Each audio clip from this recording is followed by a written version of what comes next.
welcome back to Green TV. Meet the Solutionaries is a series I love doing. Why do I love it so much? Because the people who are in the forefront of action on our climate, on our environmental crises, our planetary pickle, as I call it, are some of my favorite people. And one of those truly at the top of that list, and not just because she asked me to write a chapter in her book, is Jill Cody, who is the author of Climate Abandoned. We're on the Endangered Species List. I should get that title right.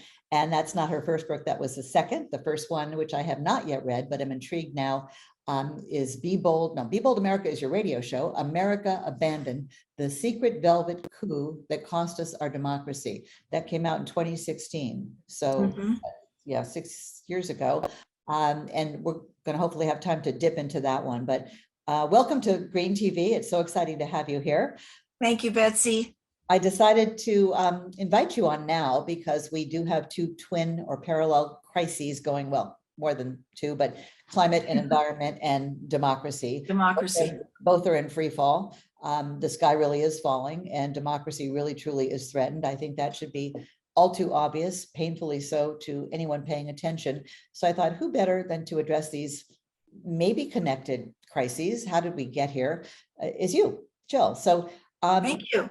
Let's do democracy second, just because right now the climate issue is, well, it's always forefront of my mind, but, you know, as we have Build Back Better stalled and so many, you know, members of the Republican Party keeping their heads in the sand and refusing to wake up and smell the carbon, despite Senator Sheldon Whitehouse, my hero, and probably one of yours as well. How many speeches has he given on the Senate floor? 200 and something. And he even a year ago, just about exactly a year ago, after Biden was inaugurated, he decided it was time to hang up that practice of once a week giving a speech on climate, whether there was anyone there or not watching, because he really thought, okay, now with all the, remember in the first few days of the Biden administration, it was incredible. It was like one good move after another. We were so traumatized after 4 years of Trump and we were so hopeful, but he just started those talks up again because things have clearly not moved forward and are seemingly stuck in limbo. So just want to get your thoughts on, you know, how is it possible that one man, Joe Manchin, and Kristen Sinema and 50 Republicans or so can really not be seeing what is such an urgent and clear and present danger. And that is what's happening even faster than climate scientists had predicted in terms of our atmosphere really being in free fall, and all the very extreme examples of that, beginning with the weather, but not ending with the weather. Well, I think democracy and the climate crisis are interconnected. If we don't have democracy, we can't do anything about the climate crisis. So we look at democracy and see what's happening in this country. And to be honest, I don't know how democracy is going to survive when one party and a two-party system has abandoned it. And therefore, they've also abandoned humanity because they were never proponents or activists for the climate crisis to begin with.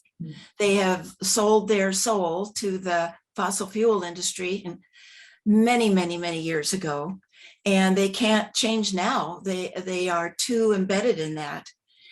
But I thought democracy, at least the Democratic Party and our country, would be able to do something until the Republican Party decided to abandon democracy as well. So they abandoned humanity a long time ago. But now they've abandoned democracy, and we're a two-party system, and we only have one party that is fighting for democracy, and yet we have people in that party who are also corporatists. And so we have a few people, such as Manchin and Sinema, that are corporatists, that are doing what their donors are asking of them. And we have such a slim margin in the Senate that we are actually paralyzed in being able to do anything. You know, you say the Republicans abandoned climate. I'm not sure the Republicans ever acknowledged it, you know, as a whole, talking about political, quote, leadership. There were a few great exceptions. Bob Inglis, who famously ran on saying that climate change is real, we need to do something, and lost. And it's believed because of that position, that radical position of his. And, you know, there's so many I mean, John McCain and Newt Gingrich, they believed it once and then they didn't. And I don't know how you unsee it once you see it, but there's not too many others I can really point to who at any time really said this is real. Then there's, of course, Jim Imhoff, who I think is retiring now. No loss there. No more snowballs being tossed on the Senate floor, showing that, oh, it's cold. But what are you talking about? Well, it's so frustrating when they confuse weather with climate. And it's just so frustrating when you see snowballs thrown. And that was an exact example of climate change, where California was having a drought. We weren't getting the water we needed, and the East Coast was getting too much. That's what changed. And it just was such a abhorrent vision on the floor. Yeah, and we have to talk about this because, of course, the chapter that I contributed was all about media abandoning the climate issue if they ever took it on. And I talk a lot about, how mainstream news media, certainly they've gotten better, and particularly newspapers, magazines, but the broadcast networks are still really barely covering it, thinking they're covering it, but it's really just the tip of the melting glacier. But really, I want to talk about the right-wing media machine and how they have echoed the lies. And we saw it with COVID, and there was an appropriate, hue and cry about that, public outrage, and even an attempted lawsuit, but not the same with climate. And they've been lying, because I've been on Hannity's show off and on over 20 years. Other than that, I don't watch it or listen to it. How could I? But this is not a new phenomenon where they are downplaying, diminishing, outright denying that climate is real, denying the science. And we saw the same, it was the same playbook, the same page on COVID. That at least got more public and national attention, but more people will have died and will die from climate change, I suspect, than pandemics, unless pandemics become endemic and part of our reality, which could be. And guess what? There's an environmental piece to that too.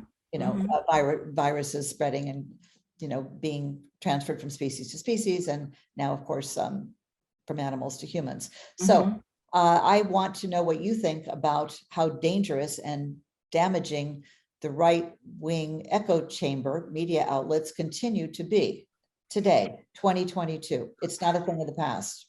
I guess it's just too trite to say they sold their souls as well, but Roger Ailes started the Fox News network to be a propaganda channel. He wrote a 16-point memo to Richard Nixon. It was a new medium back then. He saw how useful television could be in getting the right-wing message out, and he wrote a 16-point memo to Nixon saying we need a Republican state network to get the right-wing message out. And of course, we already know that the message was whatever corporations want, they get. Whatever the wealthy want, they get. And Nixon had his own problems, so that didn't happen. But Roger Ailes didn't stop, and he found Rupert Murdoch very happy with his billions to fund the right wing. And it is never meant to be an honest network, Fox News. And then you have the end of the fairness doctrine. There was a lot of the AM radio stations were able to be taken over. Music moved over to FM because it sounded better, and a lot of AM stations were freed up, and the right-wing media went and bought those. And then it just turned out to be bought by people that were disruptive and destructive, and like Rush Limbaugh and Rupert Murdoch and Roger Ailes, who I consider all of which are sociopaths. And Hannity and Tucker Carlson now, and Joe Rogan, who his friend just spread disinformation about COVID and climate change and gets paid $200 million to do it. Yes. Spotify. That and the Fox hosts just mentioned are also getting paid tens of millions of dollars a year to deliberately deceive the American public on life and death issues, which is why, quite a few people I know, probably you too, call it the death party, the death cult party, because they seemingly want people to die from climate crises, emergencies, extreme weather, from not getting vaccinated, from not wearing masks. Well, I don't think they care. There isn't any, they just don't care.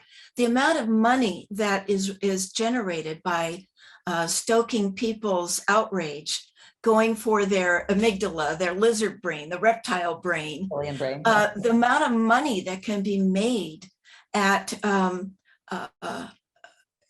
keeping people, as I said, outraged and grievance, that they have how many houses? Tucker Hannity, I think, has one of his houses on an island. They are not going to stop the money machine. So whatever keeps bringing it in, they're going to talk about. And now that the Republican Party has been taken over by an anti-democratic fascist movement, a white supremacy fascist movement, then that's what they're going to stoke. Be afraid, be very afraid, be afraid of them, be afraid of those, because until people are aware that they're being manipulated for profit, and that's the only purpose of Fox News, is for profit. It's not news. News is a propaganda term right in the name. But outright lying, that is what they're doing. And they do it shamelessly. They do it again with a lot of rewards. And it is costing lives every day. And are you surprised at how many Americans have been duped, drank the Kool-Aid, to use an expression, that are not more discriminating in terms of their, I don't know, is it lack of education? Why are so many Americans so vulnerable to misinformation? Well, I'm asking that question, but they stoke fear. Yes, well, I actually was surprised. Not fear about the climate crisis, which could be the end of humanity and civilization, but fear of liberals, tree huggers, people like us, radical, environmentalists like ourselves. And people, they whip up this, and it's anti-Biden, just like it was anti-Obama, and they will do and say anything to make sure that these Democratic administrations fail at any cost, including, their kids' future. Well, the Constitution talks about the loyal opposition. When a party is out of power, as right at the moment the Republicans are, they are to be the loyal opposition. Well, they're really the disloyal opposition. They are relegated to power and performance art now. I mean, the Republicans have no platform. They have no positions that help anyone. There's no legislation that they've written, managed through the House, managed through the Senate, gotten through the president.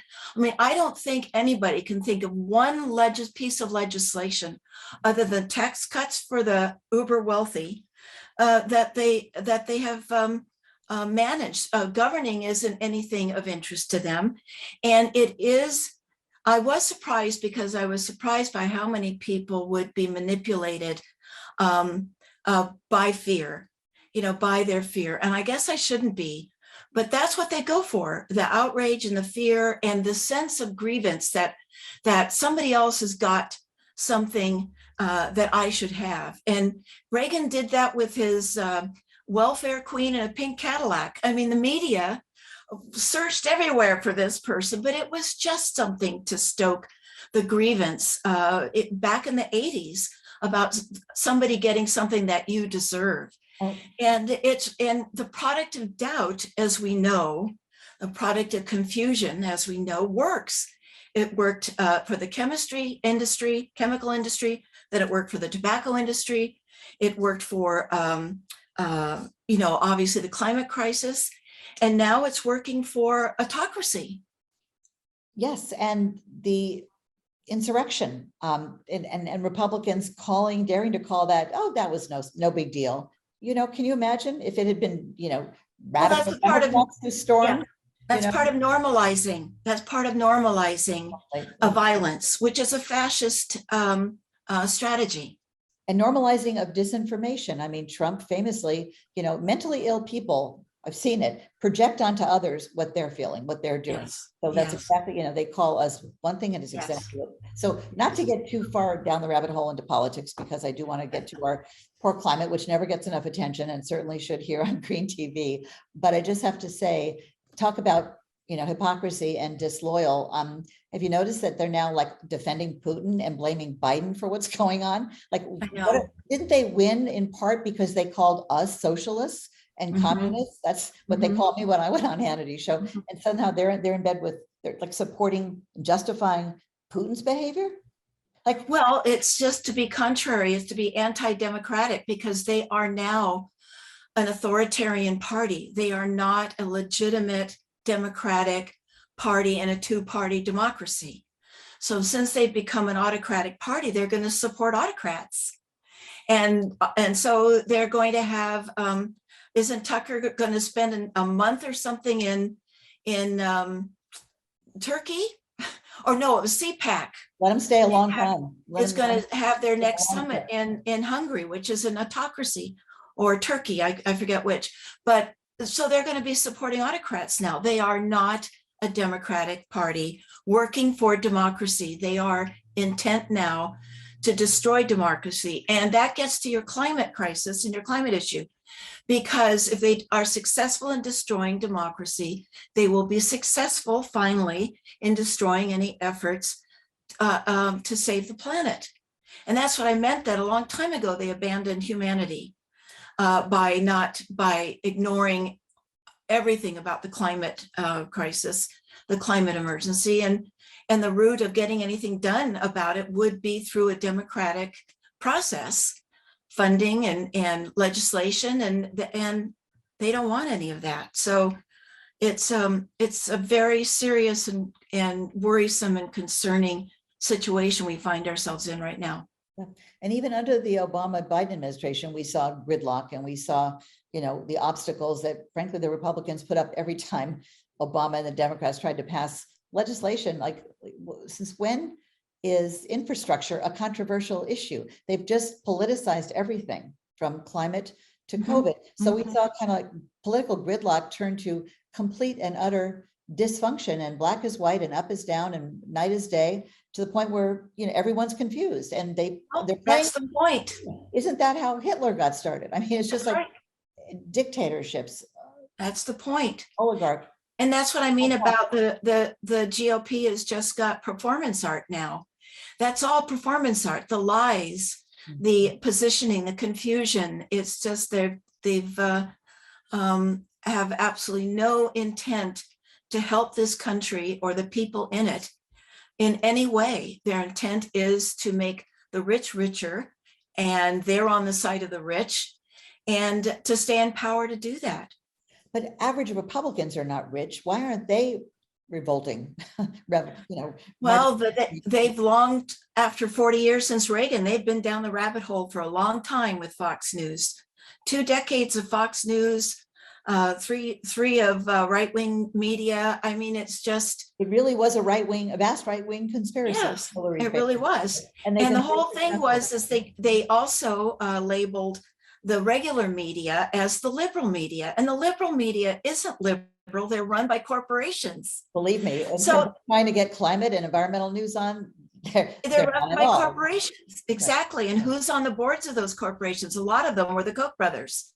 So, there never was liberal media. That was all, again, messaging.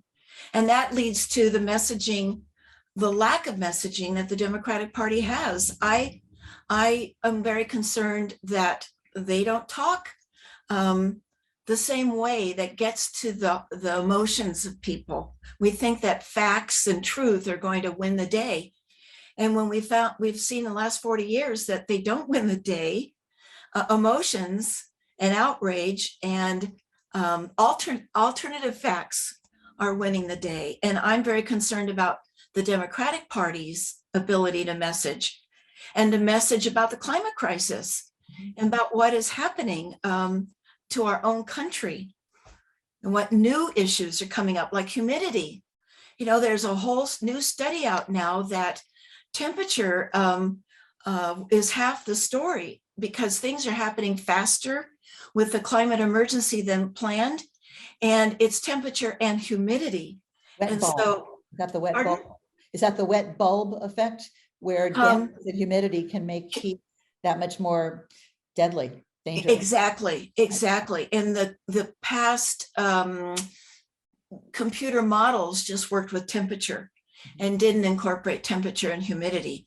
So we're seeing, like what happened in Antarctica just recently, that the breakup of a huge shelf and parts of Antarctica happening so much faster. And with the Greenland and the North just totally, you know, in a few years is going to be, the ice cap is going to be gone. I'm sure you, So yeah. go ahead. No, go ahead. I'm sure you recall, as I do, Al Gore famously at the training, at least at my training, taking off his belt and making Yes. kind of a bell-shaped curve and kind of wiggling his belt, holding onto the buckle in the end and say, you know, Earth is pretty resilient and you can push and pull and do a lot of things to nature and, you know, she'll survive until you push or pull too much. And he slammed down his belt. And Right. that, I remember, I get goosebumps just thinking about it. I never forgot that. And that's, it feels to me like we're getting dangerously close to wiggling out of, to getting out of, from wiggling to getting out of whack.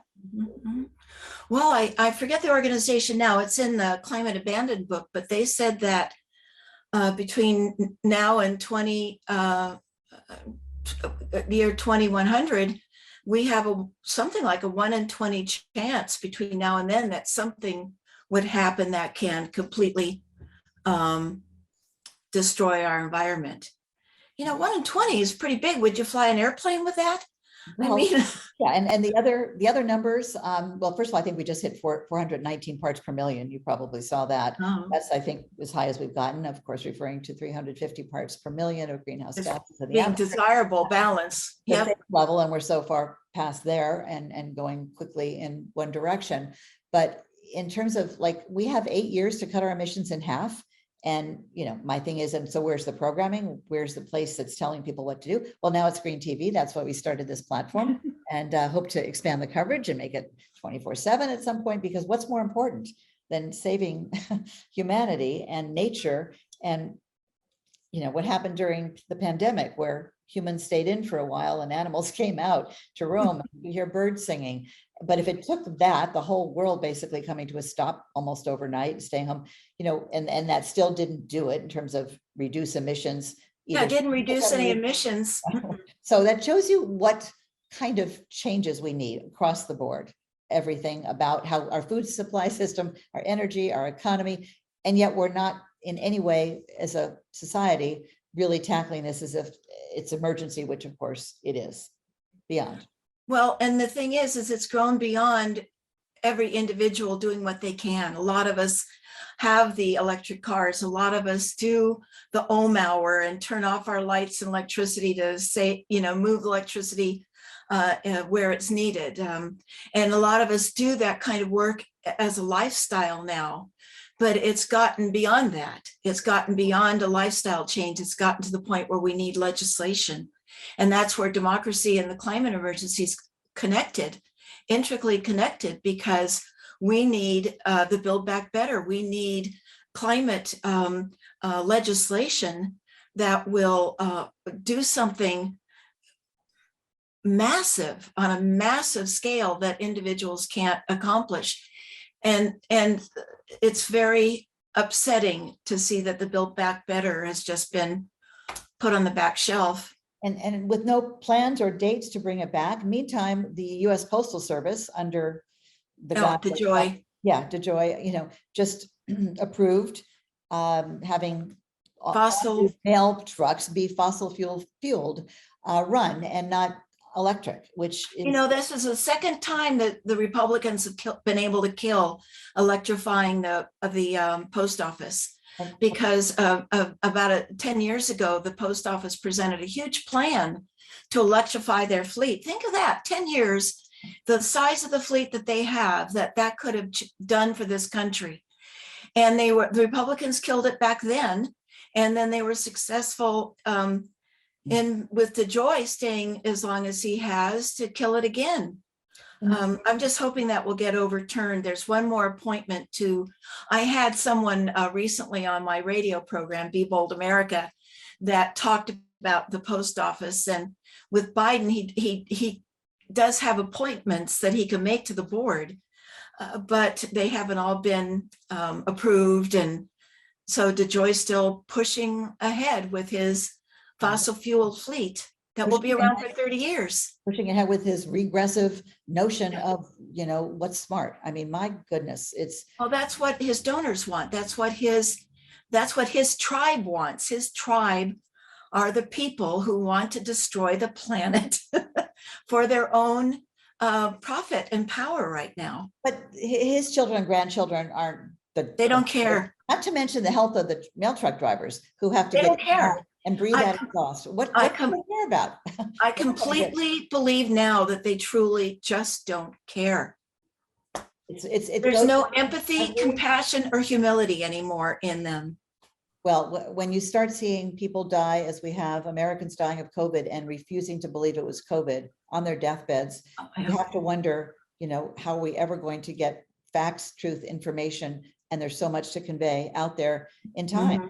How do you not get completely discouraged? Because I have both a lot of hope, as I know you do, but the fact that Build Back Better is stalled, like if you don't get it now, the need for that, and well, the voting rights too. Even if that passed, it's still not enough in terms of what we really need. That's right. And it was a start, but the start isn't starting. And then you add that to the lack of voting rights legislation, but that is because we didn't get enough people in the Senate in the last election. And the only thing that's going to happen now is a massive, massive turnout in our next election. This year. Yeah. In 2021, 22, a massive turnout because it's also the thing that's going to shut them down is if everyone, there are more of us, as I hear, there are more of us than them, but them always votes and rigs the voting. And the us. But you know what? Last time I checked, the them eat, breathe, and drink. So they're not sustainable. But by the time they die off, the rest of us will be on our way as well. Not to mention you dedicated Climate Abandoned to your granddaughter, Molly. Yes, I did. My daughter's engaged to be married this year and hopes to start a family the following year. I'm sure like you like me, have just so much trepidation about what should be the happiest, joyous possible, passage in life. Because what is a child but a hope for the future? And right now, I'm very concerned because look what we've seen in our lifetime. And a baby born now or 5 years ago when Molly was, what they'll see in their lifetime, I think is going to be incomprehensible. When I read about, by the end of, by 2100, it's going to be all over, if not sooner. And I do the math and how old my daughter will be, her future, hopefully children. It's like, oh my God. And one last thing about just the voting process. I'm sure you also agree that if we could just get more Americans truly, fully aware of the threat and how it's coming for everybody, nobody is safe. How could they vote for somebody who doesn't believe in science, who doesn't believe in climate change? That's what we've needed. And that's where I really, fault the mainstream media for not doing an adequate. That's right. And that's a rational opinion, but the people that vote for the Republicans aren't rational anymore. They have been fed the outrage and fed the grievance for decades now. We're not just talking the 2 decades of Fox News. We're talking since the Reagan. But one thing that I try to do in both my books, America Abandoned, Climate Abandoned, and also my radio show, Be Bold America, is we talk about keep, stop, starts, what readers or listeners can keep doing, stop doing, and start doing, because nobody can sit on the sidelines anymore. Everyone has to be active at some level. Maybe you turn the TV off 1 hour a week and dedicate that 1 hour a week to swing left and write postcards to those helping those Democratic parties in red states to change their composition, their representatives or their senators. There's so much that people can do. They just need to decide to do it. And talking like we're doing now isn't doing. So I think sometimes people confuse, well, I've talked about it, I think about it, and they think they've done something. That's called the knowing doing gap, by the way, the knowing doing gap. And to realize that you talking and thinking about it is great. You got to start there and you got to educate yourself first, and then you need to act. And there's so many organizations that that are out there that people can join, that people can be part of, and every person can make a difference. And the one hopeful thing that I hang on to is you can't predict the future. There's always one person. We never saw Greta Thunberg show up before her, but there she is. And she's doing what she can. We never know what the future is going to bring. And there can be a breakthrough, an individual, maybe something happens with our government that the mass of people do come out and we have a larger Senate majority, because people realize that we can't count on Manchin and Sinema. We need to give the Democratic Party more representatives. So I'm always hopeful that there's going to be something in the future that will change the tide. That's what I hope too, and that's why I keep going. And Yeah. One thing that people can do, Climate Abandoned, we're on the Endangered Species List, is coming up on its 3rd anniversary. It was released, I think, right around Earth Day, and it is a really nice compilation. Tell us briefly how you decided to put this together, and if somebody really wants to go deep, or not even, they're short chapters, so you don't have to invest a lot of time. It's Right. you read. You just pick the subject matter, the aspect of climate change that you're most interested in or curious about. So you have different authors contributing their area of expertise. Well, I got it really, the roots of it was our training with Vice President Al Gore. And I did the presentations, and then I also started seeing what was happening with our democracy. So I kind of moved over to write my first book. But I had always thought about writing and doing something with climate. And so Climate Abandoned, we're on the Endangered Species List. Since I'm not an expert on all the fields and it touches so many, I just put out an announcement to the Climate Reality Project, and I got people responding to offer chapters. And it turned out to be, well, as you can see, it is a huge book. It's a huge book. It won many awards. And you and everyone in it should be very proud. But we even have a chapter on archaeology, what's happening on our coasts and how that's affecting our indigenous people's history, and the oceans and ice and zombie myths. What are those myths that never die? That, like the one with Inhofe and with throwing the snowball. We don't have any climate problem because look, there's snow. Well, if there wasn't any snow at all, we'd all be dead. So that's, it's frightening to think about that. So it just was something that it was an extension of my commitment that I gave to Al Gore years ago. It's really nicely put together. I have to say, I dug into it last night just to see the other chapters, because I admit I wrote mine, turned it in, and got excited when it came, and have talked about it, in some of the interviews I've done on national television. But I haven't read the book, and I want to read it now. You've got some great subjects, and you really organize it nicely, where each chapter is like 5 pages, and you can read it in 10 minutes, 15 minutes, and raise your eco IQ. So some of the things that we can encourage anyone watching to do: listen to your radio show, Be Bold America. It's in Santa Cruz, on the Santa Cruz station, public radio. It serves the California Central Coast, but it's also a podcast. So people can get it from Apple, Google, Spotify, all the podcast platforms. Wonderful. And of course, we want our viewers to subscribe to Green TV. We're looking to get up to 1,000 subscribers. When we do, we can start doing live streaming and more programming. So anyone who's interested in learning more, there's so many good ways to find it. But this book in particular, you can, like I said, do in bite-sized pieces, time-wise. And also your interviews are great. I was lucky enough to be on your show, I think, a year or so ago. Thank you. And I'm so honored to have you here today. And I could go on, and we could go into the Velvet Coup. I'll have to have you back to talk about that, because that really kind of set the foundation. That was the foundation for a lot of what's going on today. And I can't believe how successful the vast right-wing conspiracy, those who wanted to rule the world and seemingly still do, how successful they've been. That's what's really, like, you think this should have righted itself or left it itself by now. A long time ago. But we're still, well, democracy is a verb. you know, you have to keep at it. It's not something that's going to arrive. It's Right. something that we all have to keep working on. Well, let's hope this is the silver lining or the green lining in the cloud. I hope between the COVID crisis, the climate crisis, and now, a war brewing, let's hope that people wake up and really realize that there's no time for frivolity. There's no time for incremental attention spans. There's no time for anything but all hands on deck.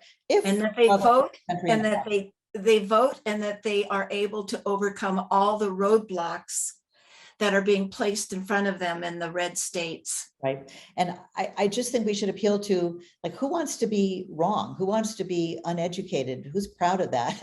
Too many, kind of arrogant, ignorant types are, but like, I don't think anybody really wants, like, even some of the QAnon people, once they had some interventions from family members, you see a few of the more noteworthy ones, they talk about how, they were brainwashed, and we just need to, I don't know. I don't know that we should focus our attention on those who are just really, outright deniers or in QAnon, but the 60% or so, I'm just making that number up, but I think I saw it somewhere, that are not, like us, who lose sleep over the environmental crises.